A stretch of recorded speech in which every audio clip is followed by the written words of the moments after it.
Buongiorno e benvenuti con l'informazione di Telefriuli. In apertura alle notti brave degli austriaci a Lignano torna il turismo dall'estero, da oltre confine, e tornano anche alcune scene a cui eravamo abituati purtroppo solo durante la Pentecoste. Ecco, vi facciamo vedere le immagini che ci hanno mandato pochi minuti fa alcuni nostri telespettatori, scattate questa notte a Lignano, dove fino alle 5 i primi turisti austriaci e tedeschi hanno invaso il centro. C'è chi però ha esagerato rompendo, vedete, alcuni arredi, e chi ubriaco si è disteso a terra, chi ancora ha preso dai fiumi dell'alcol evidentemente si è aggrappato ai lampioni di fronte a bar e ristoranti.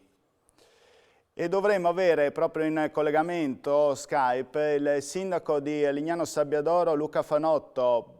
Vediamo se ce l'abbiamo. Buongiorno. Buongiorno. Allora, un primo commento davanti a queste immagini che facciamo anche rivedere ai nostri telespettatori. Beh, una situazione diciamo intollerabile questa, che non si è mai verificata nelle giornate del Corpus Domini, che generalmente sono delle festività austriache che vengono, diciamo, utilizzate da parte della popolazione austriaca e in particolare da parte delle famiglie per venire all'interno della nostra località, no? Quindi le famiglie austriache sono il target del Corpus Domini, mentre il target giovani austriaci è quello della Pentecoste. Tuttavia, nelle giornate della Pentecoste che hanno preceduto quelle del Corpus Domini, abbiamo registrato poche presenze di austriaci, proprio perché erano proprio in quelle giornate che si erano riaperte le possibilità di raggiungere il territorio italiano e quindi erano state superate le limitazioni alla mobilità delle persone.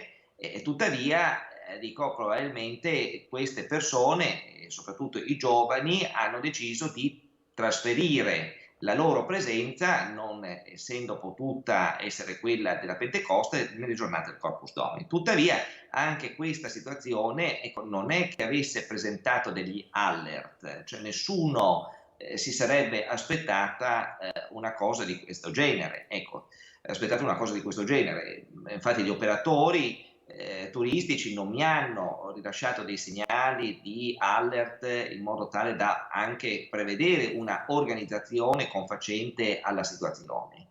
Io ho già parlato questa mattina con le forze dell'ordine che sono intervenute ieri sera e devo dire che comunque la situazione è ridimensionata rispetto a quella che abbiamo visto nei fenomeni della Pentecoste, no?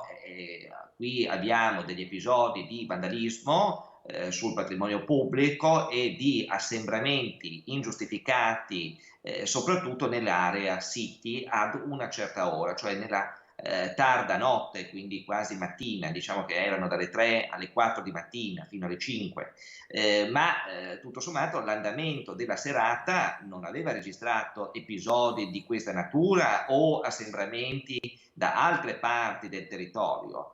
Probabilmente la concentrazione è avvenuta da parte dei giovani che si sono anche tra loro magari organizzati e sentiti solo nella tarda notte e nell'area City, Certo. ovviamente mettendo a soqquadro quello che insomma già registrano le immagini che avete trasmesso. Certo. Adesso io ho parlato con il questore e con le altre forze dell'ordine per cercare di organizzare un servizio immediatamente anche per la serata di questa sera. Perfetto. Immaginiamo insomma che farete il massimo dei controlli come avete sempre fatto, insomma, anche magari sentendoci anche dopo nel corso della giornata vi renderemo noto insomma quali tipo di provvedimenti verranno presi. Ma Sindaco, come sta andando comunque la stagione? Al di là di queste immagini, tantissima gente, abbiamo sentito anche noi stessi gli operatori che si dicono decisamente soddisfatti. Sì, diciamo che le premesse della stagione sono buone perché le registrazioni delle prenotazioni, a differenza dell'anno scorso, insomma, che abbiamo passato una stagione con grosse difficoltà, registrano un certo ottimismo. Infatti, posso dire che insomma, già il mese di luglio e quello di agosto abbiamo buoni dati, anche la prima quindicina di settembre. La prossima settimana invece non sarà una settimana che insomma, registra una positività nell'ambito delle prenotazioni, quindi non ci sono buoni dati per la prossima settimana, ma penso che nel momento in cui saranno chiuse le scuole le cose potranno anche riprendere. Quindi c'è una grande volontà da parte degli operatori di lavorare, di offrire dei servizi di qualità e soprattutto di rispettare le norme di sicurezza. E coloro che trasgrediscono, voglio dire, questo concetto, che ovviamente è un discorso che noi condurremo anche nella giornata, soprattutto con i pubblici esercizi, alla presenza della Questura di Udine il martedì prossimo, penso sia molto importante proprio per veicolare un messaggio corretto nei confronti di coloro che raggiungono la nostra destinazione turistica. Chi Va vuole bene. passare una vacanza a Lignano sa che la passerà in sicurezza, con determinate misure e potrà quindi usufruire di servizi di qualità. Ed è chiaro che questo è possibile nel momento in cui c'è un gioco di squadra tra Va pubblico e bene. privato, e quindi tutti i locali, insomma, devono anche essere in grado di far rispettare queste regole nei confronti degli avventori. Certamente, sottoscriviamo quello che lei ha detto. Grazie mille Sindaco per questo suo intervento che ci ha chiarito anche la Grazie a voi. situazione. Grazie. Grazie a voi. Proseguiamo con il nostro notiziario. Sono 28 ieri i casi di Covid in Friuli Venezia Giulia su 5.638 tamponi molecolari, test rapidi antigenici realizzati, un decesso pregresso, solo una persona resta accolta in terapia intensiva, i ricoveri in altri reparti scendono a 34, le persone in isolamento calano e sono 4.706. Purtroppo c'è da registrare anche il decesso avvenuto nel pomeriggio di ieri all'ospedale di San Vito a Tagliamento dell'ex calciatore, allenatore dell'Udinese Loris Dominissini per le conseguenze proprio da Covid-19. Il 59enne era stato ricoverato prima all'ospedale di Udine, poi trasferito a quello di San Vito al Tagliamento. Cresciuto nel settore giovanile dell'Udinese, con cui conquistò lo storico scudetto Primavera nel 1881, Dominissini ha giocato con la squadra anni 80 di Zico per poi indossare altre maglie. Da allenatore è stato sulla panchina bianconera come secondo di Nestor Sensini nel 2006, ma il suo capolavoro è alla guida del Como, portandola dal C1 alla Serie A con un doppio salto tra il 2000 e il 2001. E proprio a tal riguardo abbiamo il ricordo di uno dei suoi allievi, un calciatore diventato anche famoso nelle massime serie come Denis Godeas. Lo sentiamo. Denis Godeas, che ha esordito in Serie A con mister Dominissini in panchina, un tuo ricordo?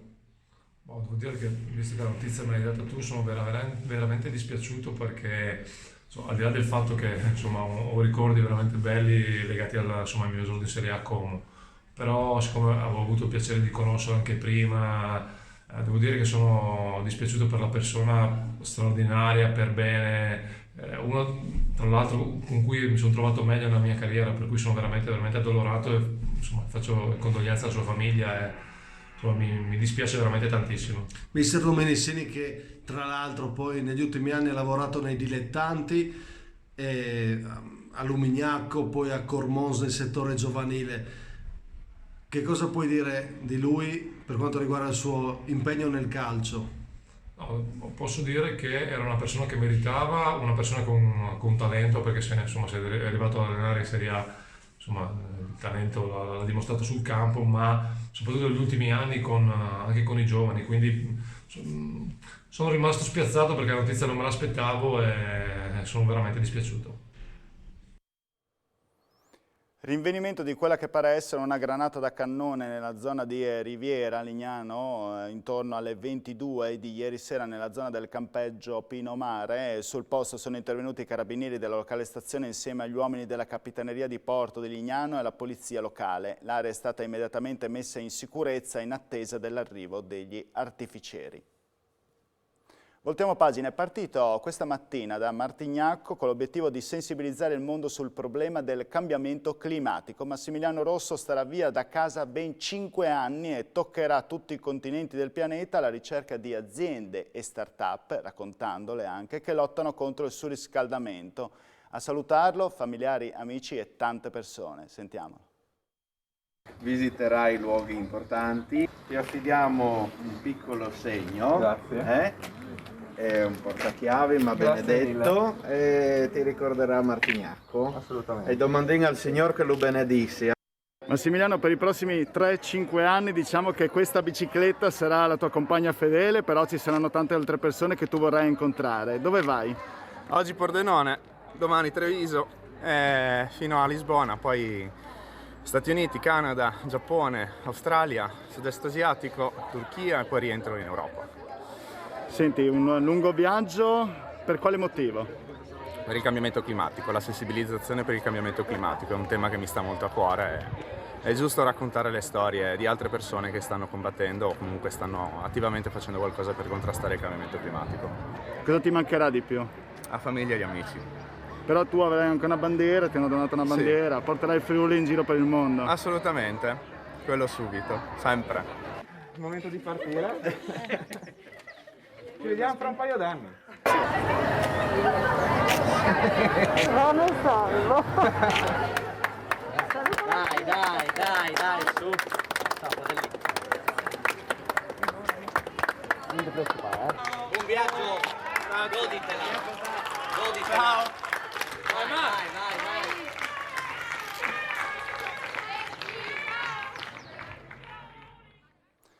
Lo sport, vittoria al Fulmicotone ieri per la Gesteco Cividale nella terza sfida play-off che ha visto opposte le Aquile al Ionico Taranto. La vittoria infatti è arrivata ai tempi supplementari per 90-85 davanti a 500 spettatori. I Ducali hanno vanificato un vantaggio di 13 punti facendosi raggiungere alla sirena dell'ultimo quarto dai pugliesi, decisivi Battistini, Chiera e Rota.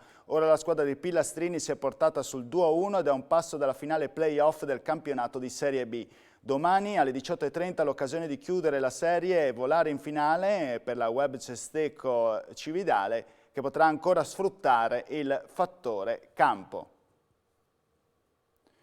Dopo gli episodi di San Giorgio della Richinvelda di Valvasone Arzene, il viaggio nel tempo lungo la vita del Beato Bertrando approda proprio a Cividale del Friuli. Il progetto teatrale Ludus Bertrandi arriva al suo completamento in riva al Natisone con un docufilm dedicato a una delle figure più importanti del Medioevo friulano. Il patriarca di Aquileia Bertrando fu ucciso da una congiura il 6 giugno 1350 e proprio il 6 giugno, ovvero domani alle ore 21, su Telefriuli andrà in onda l'ultima puntata dell'opera scritta da Angelo Floramo per la regia di Luca Altavilla. Vediamone almeno alcun estratto.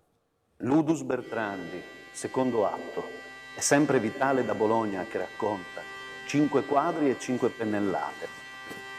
La vita che si ingemma sul tronco di una pianta che è sì forte. Si dice che l'artista sia solo uno strumento, un legno che risuona e che sussurra dal passato.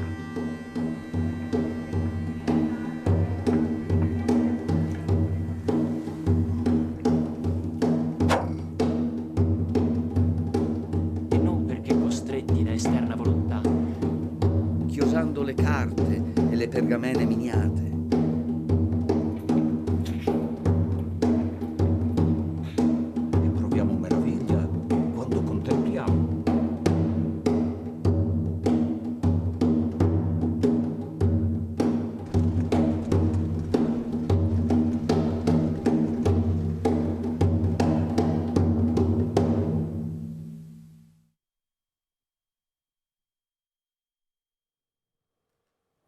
Appuntamento quindi alle 21 di domani sera, noi invece ci vediamo questa sera alle ore 19 con il notiziario serale. Grazie, arrivederci.